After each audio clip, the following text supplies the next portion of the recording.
Hello everyone, ఈరోజు నా చిట్టి తల్లి స్కూల్ ఎగ్గొట్టింది. కారణం ఏంటంటే మార్నింగ్ లేస్తూనే పెద్ద వామిటింగ్ చేసుకుంది.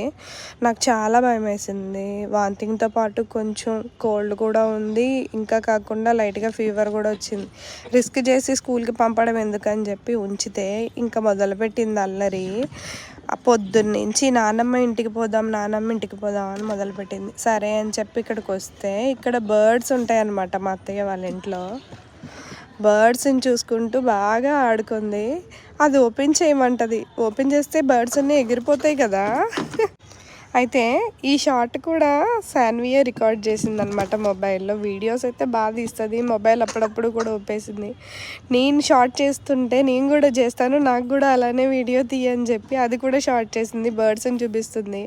ఆ బర్డ్స్ ఏమో దీన్ని చూసి భయపడిపోతాయి. అత్తయ్య నాకు స్వీట్ అంటే ఇష్టం అని చెప్పి ఒక పల్లి ఉండైతే ఇచ్చారు, తిన్నాను.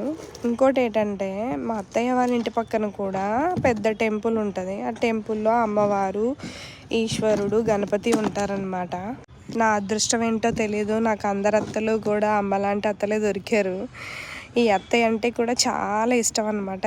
సేమ్ మా అమ్మని చూసిన ఫీలింగే కలుగుతుంది. ఇక్కడి నుంచి వెళ్ళేటప్పుడు కూడా ఏడుపు వస్తుంది, ఇక్కడే ఉండాలనిపిస్తుంది. ఏంటో తెలియదు కానండి, మనల్ని ప్రేమించే వాళ్ళు మనకు దొరికినప్పుడు ఎందుకో వాళ్ళని వదిలిపెట్టి వెళ్ళాలంటే ఏదో తెలియని బాధ అనిపిస్తుంది. ఈ అత్తయ్య చాలా అంటే చాలా మంచిదన్నమాట.